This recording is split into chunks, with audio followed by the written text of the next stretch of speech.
Hello, everybody. This is Mary Hollywood, and today at The Crossroads, we have a very special guest, Chuck Modiano. He is a youth advocate, a writer, a journalist. He's been fighting for equality, especially in the sport front, which I have to say I hate sports, to be totally transparent, but I love, let me rephrase that. I don't hate sports, I hate the business of sports, but I love how you tackle all the, injustices, especially racial.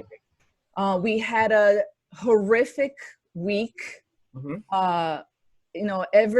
Every time we think, okay, that's it. Now things are going to change. This is the last one. Then we had, Ahmaud Arbery, Sean Reed last week. And just now today, I learned about Breonna Taylor, which there is no video. So there is no uproar to get justice for her. So Chuck, I wanted to read really fast before you start speaking. You wrote an article last week right after it happened. And I want to read a quote that you wrote that really struck me. You said, "If direct police murder isn't already horrific enough, Zimmerman and the McMichaels taking the law into their own hands is far worse. In extending police power to citizens, you no longer have to wear blue or have a badge. You just have to be white." Yeah. Now, let's talk about this because this is serious. Okay, let's talk about it. So I think when we talk about Ahmaud Arbery, what really comes to mind is Trayvon Martin right away. I think universally everyone thinks of Trayvon Martin. Absolutely. And Trayvon Martin, although George Zimmerman killed Trayvon Martin, it is a police case. It is a police case. And it's worse than other police cases for, what you just quoted, in that you're extending police immunity. You're extending police powers. I mean, think how bad this is already. Think how bad it is that a police officer could shoot any person, and disproportionately black and brown men and women, and get away with it. And there's literally nothing you could do unless you have something like a Walter Scott video that's like right up in the face. They can twist it in any way. So this is already bad. You cannot convict a cop. It's almost impossible to convict a cop. Now, when you start making citizens cops, that's a whole nother ballgame. Now you're saying that immunity, that power that police officer has, any white person who wants to murder a young black kid in your neighborhood, we're going to give you that power too. So it brings us really back to the 60s in lynching, because normally we say police lynching today, which exists, police lynching. Yes. But it's actually now police-backed lynching of the old days, something that we thought we moved past, and we obviously haven't. Absolutely. And it's scary. I just did an interview with a black mother Saturday, right before Mother's Day, just because myself as a mother, I just can't help but put myself in these women's shoe and just imagine that this could happen to one of my kids. Yeah. And I'm like, what is it gonna take? Like, what do we have to do to stop this? It's going to take a bunch of white kids being murdered, to be quite honest with you, in similar circumstances. I don't see that happening like that. But, from a white perspective, listen, black people have been protesting this for forever. None of this is new. Pick a decade, any decade in American history. So it's really, and white people amongst ourselves, what does it take to get white people en masse involved? What should happen? I'm a little disappointed when I look at some of the Sean Reed video. Sean Reed, who was killed, and there were some people out there. I didn't see white people there. Yeah. There's some protests you do, there's some protests you don't. But what I think Trayvon was interested was for the first time you started to see ripples of white people come out, but not that many. Yeah. Mike Brown killing is when you started to see many more white people come out. Not as many as should have been, but and do you have a reasoning why that particular one? Well, what I think is when, like myself, when a lot of people saw the tear gassing, the way the police were acting to the protesters, I think that offended a lot of sensibilities. So you started to see some more white people that we didn't really quite see in Trayvon were coming out after Mike Brown. And then about 2 years later, a lot of organizing, you started to see more white people. So you started to see this happening. Not nearly enough, never nearly enough, but it's something that I believe white people created this problem, and white people have to solve this problem, and we can't look to people who are the ones being abused. Always have to stop the problem when they didn't start it. And we have to stop too. I see this a lot going around, that white people want to come out as being the saviors, like, oh, we're going to help you. No, like you just said, we created this problem. It's our responsibility to solve this problem. Even when I was talking, like, mothers could all unite under this. It doesn't matter what color you are, to say, listen, that's it, no more. But then I was thinking, these murderers, these white guys, they had mothers too. So where does that lie? And today I saw a quote from John O'Reilly, and she said the question, and I think that's the only thing that we should be really talking about when we talk to white people is, white people, what are you doing to make sure that you are raising children who aren't going to kill mine? Right? Wow, that's a deep question. I want to expand that question. I mean, for starters, and that's the easy one. But so, as someone, I could say I grew up in a not racist household, meaning racism was looked down upon, right? And my background is Jewish as well, and that has something to do with it. So if my father heard something, and not everyone grows up like that, my father would say, whatever, he'd halt racism. He would push against it, and actually that was rare for a lot of parents. But I'll tell you what my father did not do, and a place we have to get. My father never taught me to fight back against racism. He never said you have to be anti-racist. That just not being racist. And by the way, we are all racist in different ways as we grow more conscious and try to undo and unlearn behaviors that are dominant. Racism, sexism, all of these things that it's a lifelong process to undo, because if you live in the society, you're gonna be infected with all of these things, particularly if you're a dominant group. But parents have to go further and say, how do we teach our young people to be anti-racist? And because there are a lot of individuals, white individuals, who liberals, who might find these killings horrifying. Oh my God, this is terrible. Did you pass the potatoes and pass the salt now at dinner? Oh, let's talk about the next topic. That's the group that we need to be talking about. I'm not trying to flip a trumper. That's not an efficient nor an effective use of time. No. What we need to do is take the white people who are already disgusted and turn that into action. Because an inactive, passive white person who is disgusted is functionally doing no more than an ardent bigot. Functionally, they both are sitting in their chair, right? So what we have to do is make the passive individuals who are white active individuals.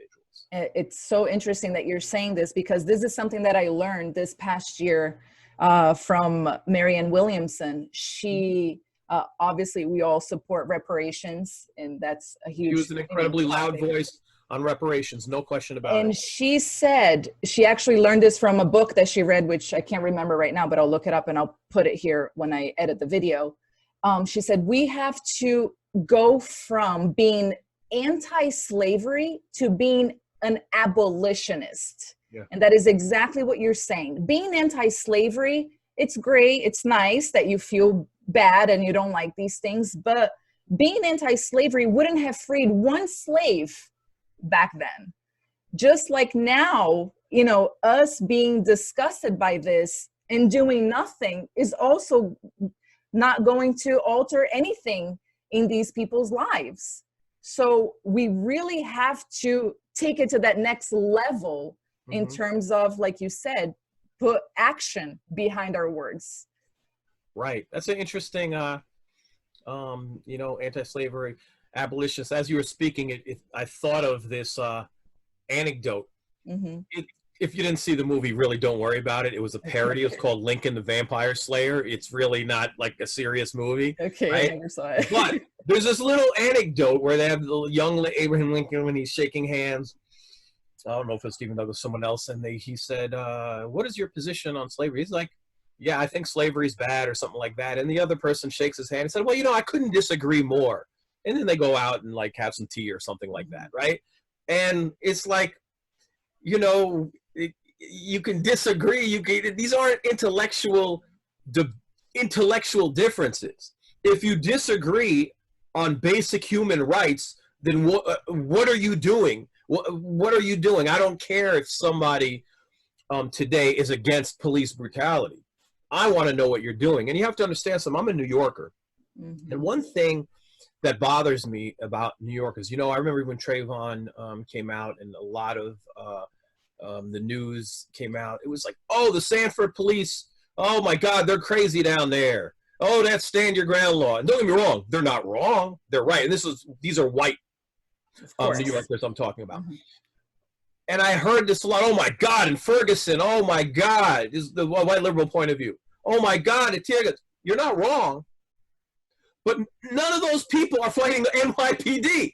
You know, we got some real racism in the NYPD. I'm like, in our own backyard. So when you couple saying they're horrible over there, and you don't apply the same analysis in your backyard during a reign of terror of stop and frisk over 12 years, and you never did anything about it, then I have to question how you really feel about the Sanford police, or how you really feel about the Ferguson police, or are you just using those police to otherize racism away from you, your home, and your own responsibility? Because fighting racism for white people is in everyone's backyard. You know, 58% of white people voted for Trump. Every single sub-demographic. And that is a reality that we have to face with, you know, the clearest vision that we have, because we keep pointing fingers and we keep, you know, we have these hashtags and everybody goes on rants and everybody feels good afterwards. Like now, Arbery's murderers were arrested. Yeah. Not over. You know what I mean? Now there's... And why were they arrested? Exactly. Only because the video came out and people made an uproar. Right. What about now, Breonna? There is no video. What's it going to take to get those guys arrested? Yeah. You're speaking of Breonna Taylor. Breonna Taylor. Exactly. Right. So Breonna Taylor, and I really hope she gets the attention she deserves. Traditionally, Black women do not get attention. And she reminds me of another case, India Kager, and I'll talk about it. So the police went into a drug raid in the wrong home. Yeah. They killed Breonna Taylor. I think the man wasn't killed. No, he was arrested. Now he got off on bail, but there's still a case against him. They're still trying to prosecute. Right. So there's a case against him. They go in the wrong home. And we could say, oh, they went in the wrong home. This is terrible. Well, there's much more than that. So you say, well, why would they come gun blazing? What the man said was, if they had just knocked on the door, he'd open the door and he could have done a clean arrest. But they barged in, guns blazing. He doesn't know what's happening. He's trying to defend himself. He doesn't know if it's police or if it's a burglar or anything. So they caused this situation, and then in exchange, and I think they shot 22 times and killed Breonna Taylor. They could use the situation against Breonna Taylor, where you caused this situation. Okay, now we could say it was the wrong house and that was the end of the story. No, I want to go further than that. If Black Lives Matter, you're not entering the house the right way. What if they were the ones dealing drugs? They weren't. What if he was dealing drugs? You don't raid a drug dealer with guns blazing like that. That's not what you do. And you were putting lives in danger. So Black lives don't matter by the very approach that you went into that house. And it reminded me of India Kager a few years ago, who her car was rushed by a bunch of police with guns blazing, and there was a baby in the background, but she died, and they never gave any opportunity to deal with the police in a way that wouldn't end in death. Yeah. So we've seen this before. Yeah. And now, and we also know today that these Nazis, they've infiltrated police. Yeah. So what are we supposed to, what's the legal way in order to reform our police departments?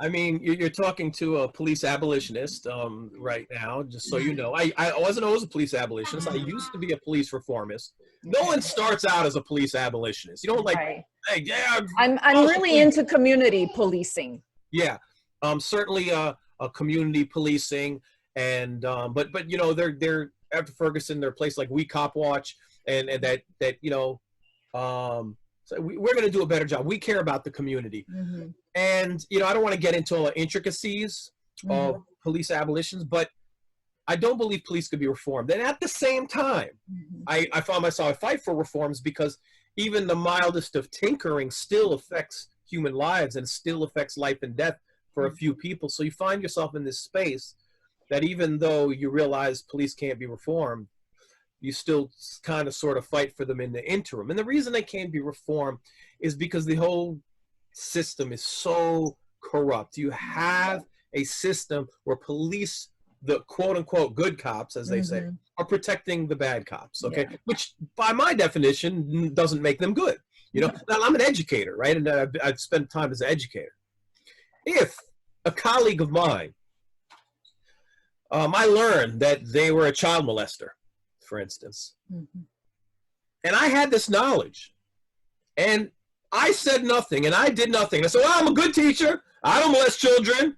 That's only the other fifth grade teacher. Ain't none of my business. And I allowed that continue, and I didn't do anything to stop that. Then I am complicit in the next child who is molested, period. And I think anyone could understand that. But when you talk about police, we say, well, if you're not the one brutalizing and killing, it's okay. No, it's not okay. You work in a department, and you know who's doing it, and you're covering up.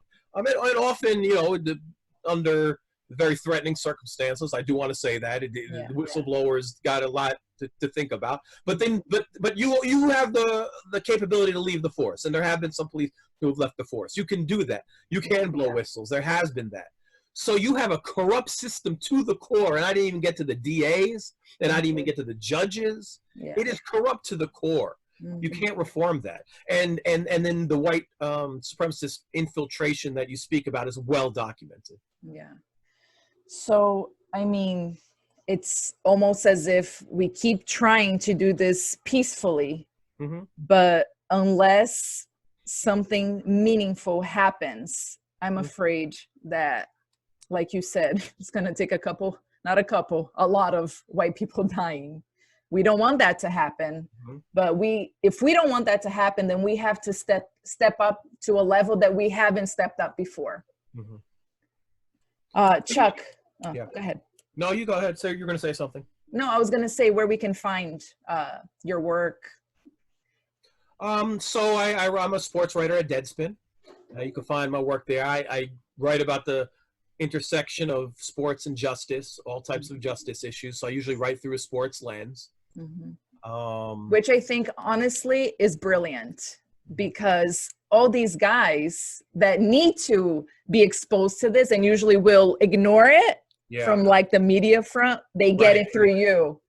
Well, I try. Well, I'd love to say that when I was a kid, I had this master plan, but the truth is I was a sports nut. I was a sports nut. I loved sports. That's all I did. It's all I watched. All I read Sports Illustrated cover to cover, a bunch of useless knowledge growing up, debates and arguments. And then I never thought one day I could, you know, use this in some sort of constructive manner, you know, who knew?